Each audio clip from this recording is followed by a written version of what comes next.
Hello there guys, welcome back to Younes Talks Football. Welcome back to a brand new video. I hope, if you're not a Chelsea fan, you're buzzing right now. You're very happy. If you're a Chelsea fan, you're about to know how I feel. And I'm not even not happy. I'm actually quite peed off. I'm embarrassed. I'm actually embarrassed. And I'll explain why. But before we do, we got to give the credentials out. This video is sponsored by none other than the OneFootball app. So make sure you hit the link in the description for all of your footballing news, including if you want to see how Chelsea capitulated today, you can go into the OneFootball app and get all the details there. Alongside that, all the other games that went down today and that are coming tomorrow, you'll get all the latest in terms of that, plus your news, all in the OneFootball app. Link in the description. Hit that now and enjoy it just like I do. Let's get cracking. Let's get cracking. Oh, well, actually, it'll be the first thing that got cracking tonight because Chelsea certainly haven't started to get any cracking. There's no cracking going on there. We're barely even getting a little crack. We're barely even getting knocked on. Nothing whatsoever. Tonight was actually fully fledged embarrassment. Why? Because Southampton, with all due respect to Southampton, and I have to say, congratulations to Southampton because today, 100% they deserved that win. 100. I could go more. If it was mathematically possible to go above 100%, I would go further, but I can't. So we'll stick at 100. Definitely deserved. Southampton, huge congrats. Massive congratulations. But the quality in that Southampton team, just like I said in my preview, come on. We're not getting the better of Southampton? What's happened to this Chelsea team? What has happened? Everything today was completely wrong. Except for the first goal. That was the only thing that actually went right today. One goal. Happy days. But what did we do with it? Nothing.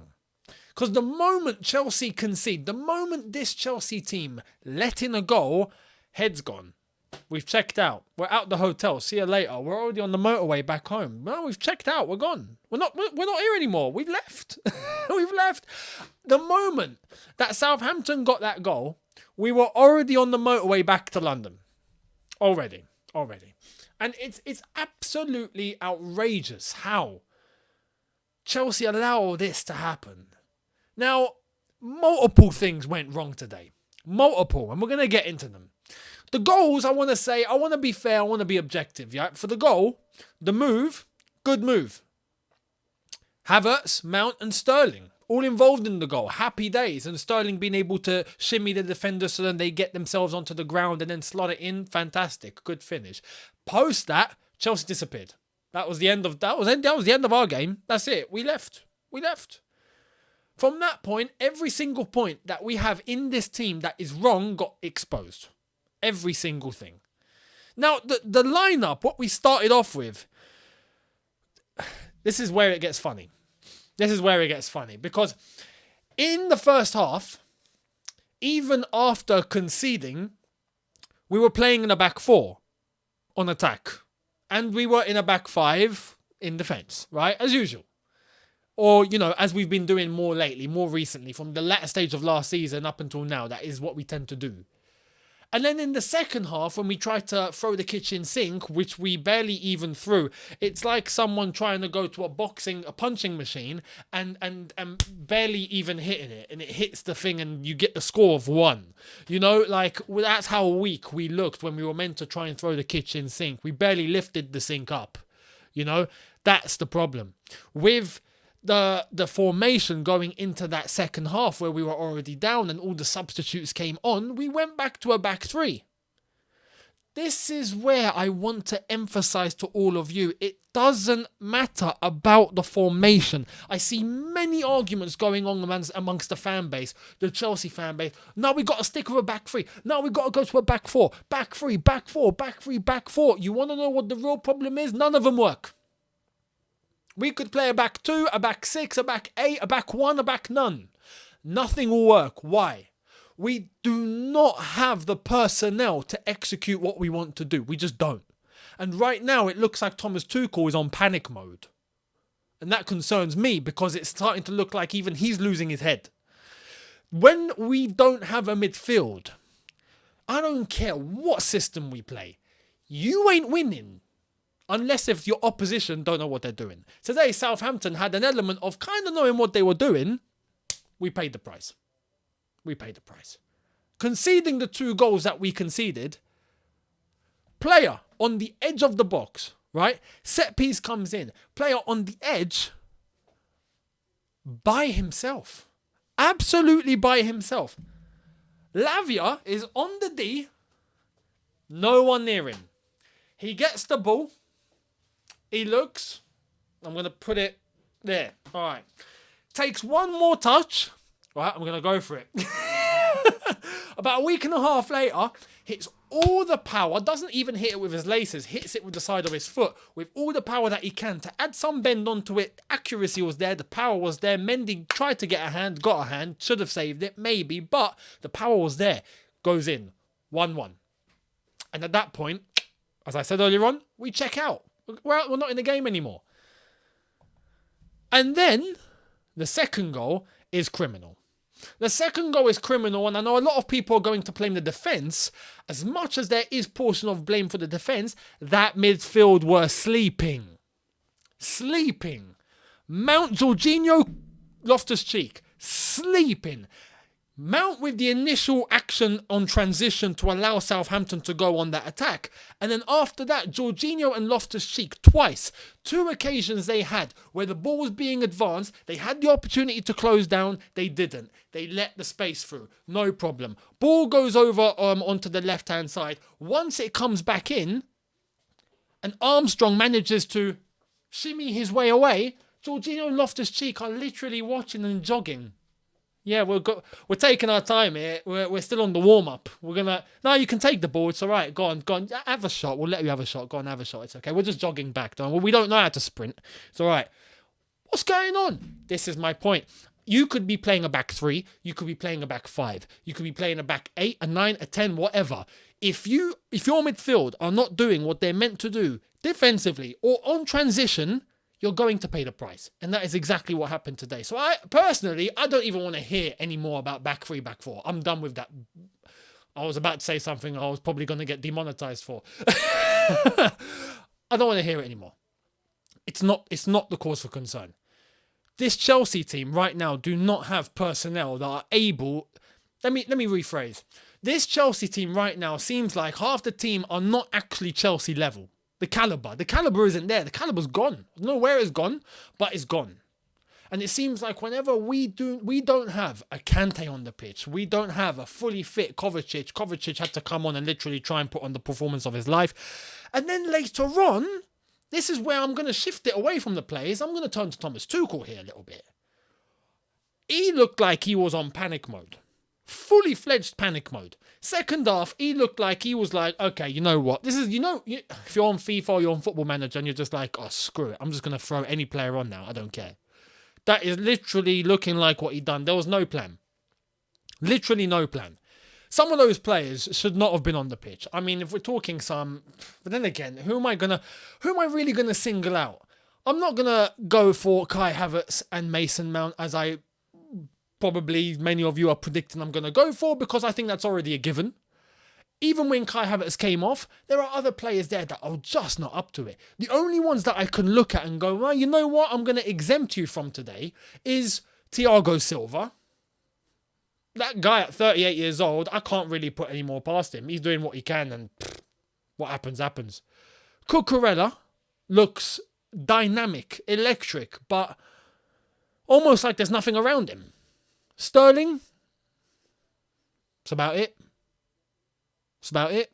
You could say some of the other players, there were moments, but at Chelsea, we don't need moments. This is the thing. When I see fans turn to one player and go, oh, look, he made that one pass. Whoop-de-doo. He made that one tackle. Wow. He made that one run. He pressed. Bloody hell, hey, someone called a Prime Minister. Someone needs an OBE or a knighthood. No. We need consistency. We need those points that you've just mentioned that was good, cool, on a consistent basis. I don't want to see a 1 out of 10. I want to see week in, week out. because that is meant to be Chelsea calibre. We're not getting that. And right now, as I've already stressed, midfield is dire. It's dire. It's absolutely dire. We are in need of midfield. I'm going to come to that at the end of the video. But Thomas Tuchel, literally taking off Kai Havertz, understandable, right?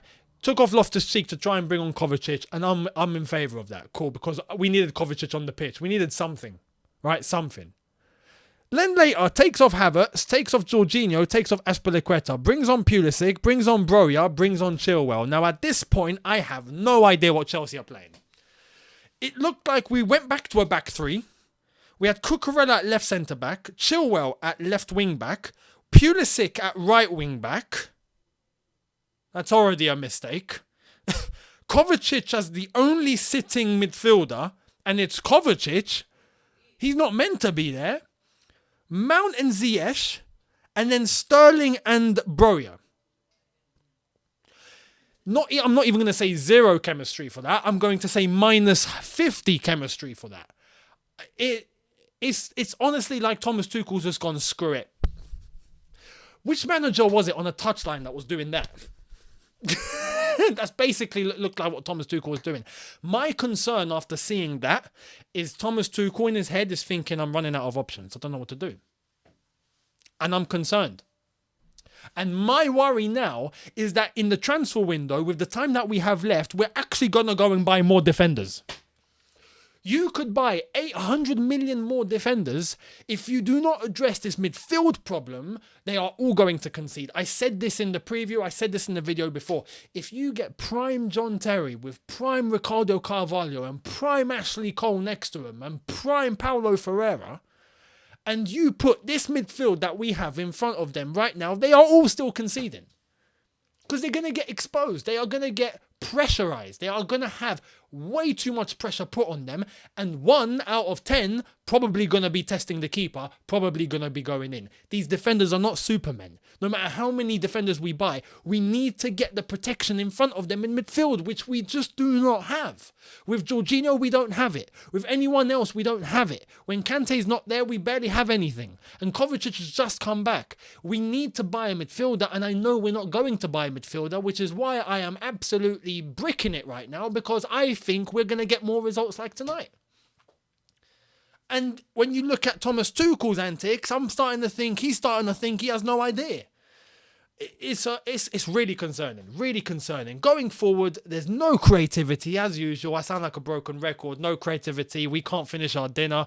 We can't link up. There's no chemistry. Midfield look like they're lost. We haven't got a midfield, if I'm honest. Defense are under pressure. Mendy hasn't shown up since AFCON. Tuchel's now panicking.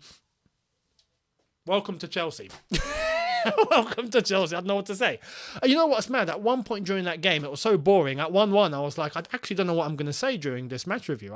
It's dead. The game's dead. What's going on? And then Southampton switched it on. And now I have a lot to talk about. I wish I didn't have to. I wish we were still at 1-1 and I didn't have anything to say. And goodness I didn't do a watch along, because I'm going to address that very, very quickly, separate from what's going on. There's no watch alongs for this season. I am way too busy for what's coming up this entire season. There are games that I am guaranteed going to miss, most of them. So in terms of watching here at home and on this setup, so there's no watch alongs this season, but they will be coming back. I'm planning to bring them back next season. So hold the phone. Make sure you go and look at the other Chelsea content creators, as they are doing some watch-alongs. And for now, stay with them. But I just thought I'd address that. But if I was doing a watch-along, bloody, I wouldn't know what to say. You'd just be looking at me with no emotion. That's how it was looking at 1-1. And then it went even worse. And the problems are shining out in our faces. It's so obvious. But I just don't know why we're not addressing it. What more do we need to do to go and get ourselves a midfielder? And I have to say this for Thomas Tuchel as well. Gilmour's now been given a squad number. Happy days. Gilmour was on the bench tonight. Why, with all of those flurry of substitutions and placing players wherever they were placed, right? I only guessed where I thought they looked like they were placed. I didn't know what we were doing in the second half or what Tuchel tried to plan out there. But why was Gilmour not brought on then to provide some assistance to Kovacic? I don't know what else to say. I don't know what else to say. Today was embarrassing. Embarrassing. And we've been Chelsea fans for a very long time. During a season, when we see performances like this, we kind of know where it's going. And I'm now worried. I am now worried, I have to say. 15 points, we've only got 7. Southampton have climbed above us. Fulham have climbed above us. Teams still have games to play. We could go into the bottom half of the table after 5 games. It's, yeah. And this start of the season, when we looked at the calendar, all of us were like, this is all right. It's a good start. Okay. We all got proven wrong there, didn't we? Honestly, I'm concerned for the players that we have and whether they're truly up for it. Half of the team, I reckon. There are some players there that I reckon are, and I've mentioned them. And some others, I'm just like, you're just not it. You're just not Chelsea level. You're just not at the calibre. And then I look at Thomas Tuchel and I'm thinking, bloody hell, he doesn't have a plan now. What do we do? Normally, we turn to the transfer market. Cool. We're not getting what I think we need and what everyone else can see we need. We're not doing that. We're going to go and buy more defenders. Yes, Fofana's coming in. Great. Gvardiol's coming in next summer. Fantastic. Cool. Great to hear. But what else are we doing? What are we doing to address our midfield? What are we doing to address our attack? Aubameyang better come through the door. Minimum. And even that, I'm scared. That's not enough. That's not enough because right now, you stick Aubameyang up there. There are times in that second half where you could see Kovacic dropping completely deep and then there's no one trying to retrieve the ball from Kovacic. All of the attackers are up in the box waiting like they're waiting for a bus to arrive. What are you guys doing? And you know what? I'm not expecting Broja to come all the way deep. I'm not even expecting Sterling to come all the way deep, even though maybe, but the men behind them were Ziyech and Mason Mount. You two, come deep and create the link. Nah, they're waiting up there, like, as I've said, like they're waiting for a bus. None of it makes sense. None of it makes sense. I don't know what to say. I don't know what else to say. I really don't know what else to say. It's just all gone wrong. It's just all gone wrong. Let me know your thoughts. I'm going to try and sleep on this. And I don't know what the solution is. This is the thing. I'd like to think the solution is to get a proper midfielder in, a proper defensive midfielder, a creative midfielder would probably be our solution. Those 2 roles would probably be our solution. Maybe someone up top that can link up with them as well to be able to score goals too. And then I think maybe we'd be all right, but we're not addressing that in the transfer window. So in terms of what we already have in this squad, what is the solution? I'm starting to think we don't have one. We don't have one. If anyone knows one, name it. Name it. Honestly, let me know your thoughts down below. I'd love to hear your opinions. And I'll see you guys tomorrow for a brand new video. Hit the subscribe button if you are new. Hit the notification bell to be notified once I've uploaded. Smash the like button if you've somewhat enjoyed this. I know if you're a rival fan, you're buzzing right now, so smash the like. I'll see you tomorrow. Have a good one, people, in a bit. Take care and peace.